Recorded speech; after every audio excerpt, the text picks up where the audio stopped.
Hey guys, Plev here. And in today's video, I'll be teaching you about the brand new BF-109E4 and a little bit about how to fly and fight in this awesome aircraft. Entering service in June 1940, this aircraft was the primary workhorse fighter of the Luftwaffe during the Battle of Britain. The BF-109E4 also saw extensive use at the start of Operation Barbarossa, both with the Luftwaffe, Romanian Air Force, and other Axis powers, and continued service later in the war as a Yabo, or fighter bomber. For ease of watching, this video is divided into chapters that can be found in the description below. In this video, I'll discuss various configurations for this aircraft, its upgrades, performance, engine management, and anything else you need to know to be effective. We'll begin with the cockpit. On our left, we have our adjustable stabilizer. It can be moved up and down and functions as a pitch trim. To the left of the throttle is our tailwheel lock. Forwards to the right is locked, aft is unlocked. Ahead of the trim, we have our throttle. There's no need to manually control mixture or RPM. For startup and takeoff, the oil radiator should be left fully open. Above the throttle is the cockpit light, which can be toggled with the cockpit light keybind. On our center console, we have our instruments. Below it, we have our airspeed indicator. To the right of our altimeter, we have our magnetic compass, and below that, we have our side slip indicator. Above our compass and next to our gun sight is a mechanical clock. To the bottom right of our gun sight is our ATA. This is atmospheres of pressure. It functions essentially the same as a manifold pressure gauge would.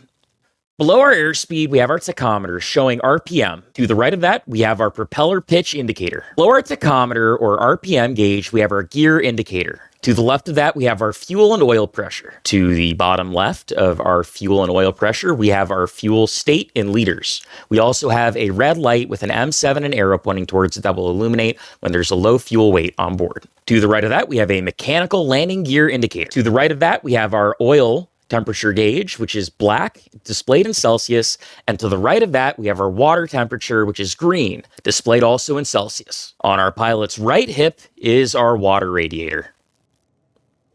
These cause a lot of drag. Let's take a look.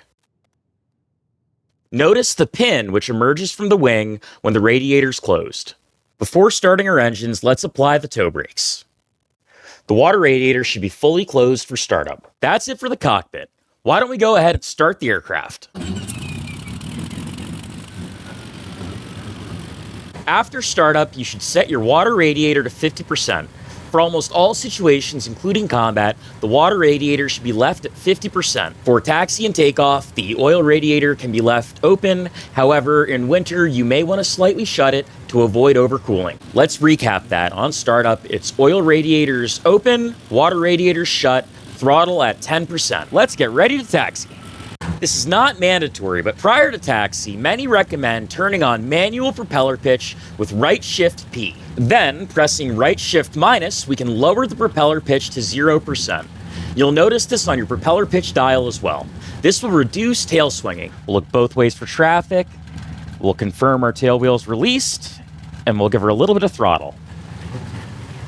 We'll use right brake to counteract the engine's tendency to turn the plane to the left due to torque.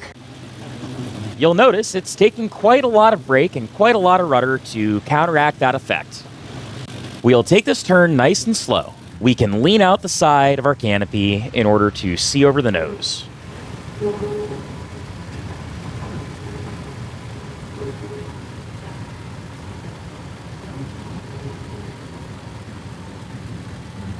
If you feel yourself coming too far to the right, give it a little bit of left brake. When taxiing in a straight path, you can lock your tail wheel to make your life a little easier. You should also leave your flaps up as they can make the torque effect a lot worse. Here we are coming to the base of the runway. Prior to leaving the taxiway, let's turn on our navigation lights. This is a common courtesy in multiplayer, and is just safer. Don't forget to set your flaps to 10% for takeoff. You'll see a small black painted line if they're at the correct setting. Holding the brakes, I'm going to throttle up. I'm going to release the brakes. And as we run down the runway, I'm giving it right rudder. We're getting authority as we go faster. I'm going to put the nose down slightly, keep us on the ground. And we're going to rotate at around 150. And we are airborne. Gear up. Look at the mechanical gear indicator, the light gear indicator, we're looking good. And around 200, we're going flaps up. And we're gonna make a right-hand bank. We'll start climbing up to altitude, and then I'll start talking to you about some of the aircraft's engine performance details and how the aircraft compares to other aircraft of this era. Pressing O to open the map, we can open the specification tab in the upper right of the screen, where we can find lots of information about this aircraft and all of its engine modes. 2200 RPM and 1.23 ATA roughly will give you nominal engine power, which you can hold indefinitely. Increasing to 1.27 ATA and around 2300 RPM, we are now in combat power, which we can hold for 30 minutes. Increasing to 1.35 ATA and around 2400 RPM, we are now in emergency mode, which we can hold for 5 minutes. Coming up to 2800 RPM and 1.4 ATA, we enter boosted mode, which we can hold for 1 minute without damaging the aircraft. Upgrades tab, we have the DB601AA option as an engine, which gives better performance at low altitude, but reduces performance at high altitude. Speaking of upgrades, we can also equip a mirror, which I recommend. You can remove your headrest. You can apply an armored windscreen, which I recommend if you're flying as a fighter bomber. You can also carry 1 SC-250 or 4 SC-50 bombs. Standard visibility in the aircraft suffers to the rear. Visibility is much improved with the armored headrest removed. This is the cockpit with both the armored windscreen and the mirror equipped.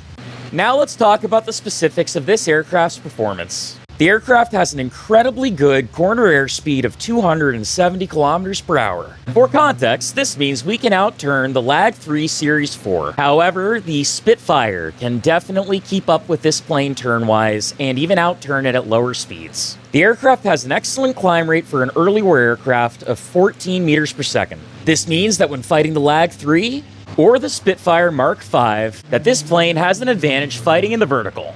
Like all 109s, this aircraft can attain a fantastic dive speed, safely reaching 850 kilometers per hour. At sea level, the 109E4 can attain an emergency power 477 kilometers per hour. And that's with the stock DB601A engine. At 2,000 meters, that turns into 520 kilometers per hour in emergency engine mode, and at 5,000 meters, 564 kilometers per hour. This is all according to Stormbirds, an excellent source of information on this game. The DB601N engine upgrade can give you a speed gain of 25 kilometers per hour and a 2 meter per second climb increase at higher altitudes mostly, while the DB601AA, commonly carried by the Yabo variants, had a speed gain of 10 kilometers per hour at sea level and 16 kilometers per hour at 4,000 meters, with a 2.8 meters per second climb rate increase, with this dropping rapidly above 4,000 meters in contrast to the DB601N, and two 7.92 millimeter MG-17s mounted in the nose, and two synchronized nose-mounted MG-17 7.92mm machine guns. When carrying bombs, the aircraft is redesignated as the BF-109E4N and can carry either one SC-250 or 4 SC-50 kilogram bombs. Alright guys, I'd say we've gotten pretty familiar with how to fly and fight. Let's talk about landing. Let's turn on our navigation lights. We'll set up for an approach of 180 to 190 kilometers per hour. As we slow down, we'll trim the aircraft out with our adjustable stabilizer. As we slow down, we'll drop our flaps and gear below 250.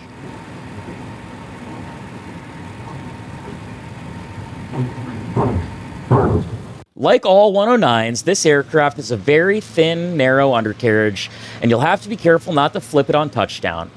Alright, we're coming in a little high. We'll kill a little bit of altitude. I'm going to sit up with my track IR to sit so I can see over the nose. You'll notice that on this earlier 109 variant, you don't have such a huge bulgy nose.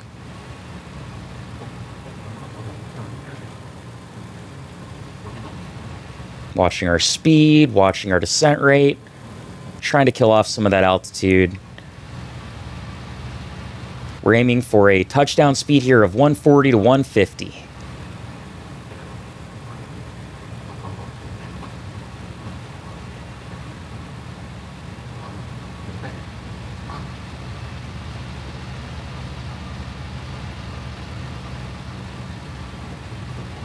Now, you don't want to be too slow, you don't want to be too fast, and you want to touch down all 3 gear at around the same time. So we're going to throttle up and flare a little bit. Throttle down, nose up, hold it, hold it, hold it, hold it. And touchdown. Beautiful. A little bounce. Keep back pressure, use your brakes. We'll unlock the tail wheel and we will clear the runway. Again, I'll re-enable manual prop pitch mode and keep it at 0%. We'll pull in gently to parking and press E to shut her down. All right, guys, thanks for watching this IL-2 Great Battles video. I really recommend you buy the new Odessa and Leningrad pack. And don't forget to like, comment, and subscribe, guys, if I've helped you out. My channel's grown a lot recently, and it just means a lot. Keep coming back for more, guys.